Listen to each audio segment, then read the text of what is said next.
Assalamualaikum warahmatullahi wabarakatuh. Di sini saya akan mempresentasikan 10 judul ulumul Quran. Yang pertama, ilmu qiraat dan pengaruhnya terhadap variasi makna. Ilmu qiraat adalah cabang ilmu Al-Quran yang membahas berbagai cara membaca Al-Quran yang sahih dan bersumber dari Rasulullah melalui para imam qiraat. Perbedaan qiraat biasa terjadi pada pengucapan huruf, harkat, maupun panjang pendek bacaan. Yang kedua, kemukjizatan yang terdapat dalam Al-Quran. Al-Quran merupakan mukjizat terbesar yang diberikan kepada Nabi Muhammad.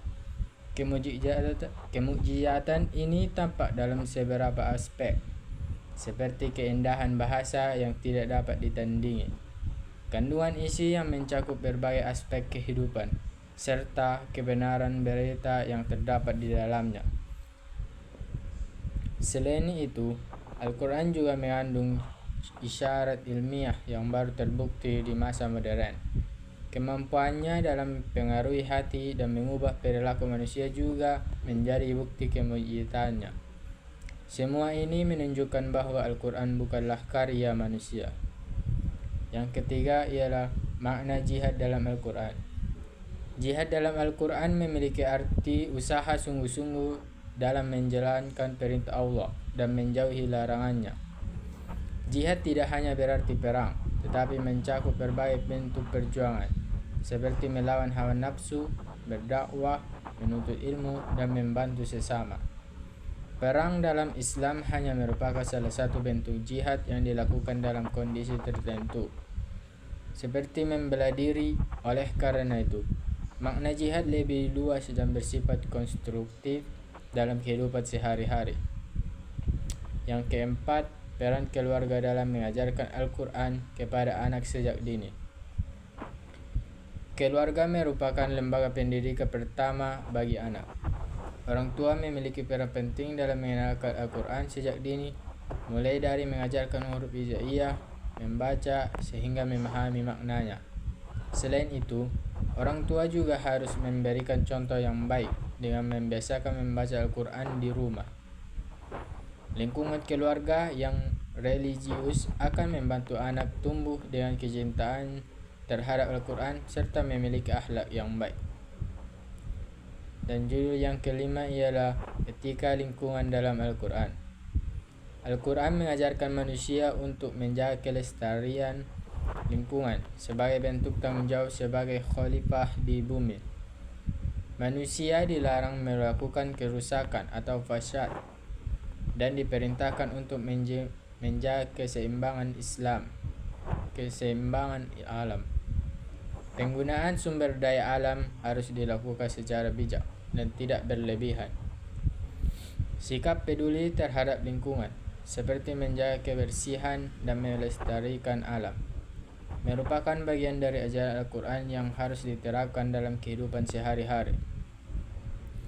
Dan judul yang keenam ialah pendidikan akhlak dalam Al-Quran.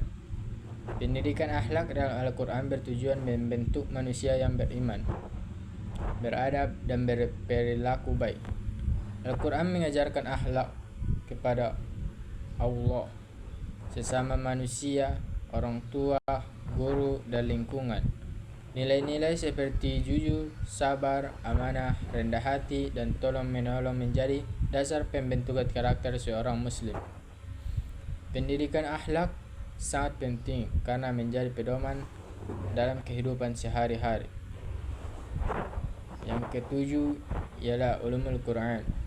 Ulumul Quran adalah ilmu-ilmu yang berkaitan dengan Al-Quran, seperti sejarah turunnya ayat Al-Quran, sebab turunnya ayat, qiraat, tafsir, nasikh dan mansukh, serta ilmu tajwid. Tujuan ulumul Al-Quran adalah membantu umat muslim memahami isi kandungan Al-Quran secara benar sehingga dapat diamalkan dalam kehidupannya. Yang kedelapan ialah kesempurnaan dalam Al-Quran. Al-Quran merupakan kitab yang sempurna karena memuat petunjuk hidup bagi manusia dalam berbagai aspek, seperti akidah, ibadah, hukum, akhlak, sosial, dan ilmu pengetahuan. Isi Al-Quran tetap terjaga keasliannya sejak diturunkan hingga sekarang. Kesempurnaan Al-Quran menunjukkan bahwa kitab ini berasal dari Allah dan berperilaku sepanjang masa. Yang kesembilan ialah konsep pendidikan dalam Al-Quran. Konsep pendidikan dalam Al-Quran menekankan pembentukan manusia yang berilmu, beriman, dan berakhlak mulia.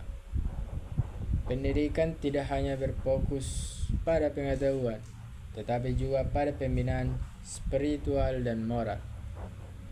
Al-Quran mengajarkan pentingnya belajar, berpikir, membaca, dan mengamalkan ilmu dalam kehidupan sehari-hari. Dan judul yang ke-10 ialah fungsi perumpamaan dalam Al-Quran. Perumpamaan atau amsal dalam Al-Quran digunakan untuk memudahkan manusia memahami ajaran Allah. Dengan perumpamaan, pesan yang sulit menjadi lebih jelas dan mudah dipahami. Perumpamaan juga berfungsi memberi pelajaran, nasihat, dan peringatan agar manusia dapat mengambil hikmah dari setiap ayat yang disampaikan. Mungkin cukup sekian yang saya dapat sampaikan. Kurang dan janggalnya saya mohon maaf. Assalamualaikum warahmatullahi wabarakatuh.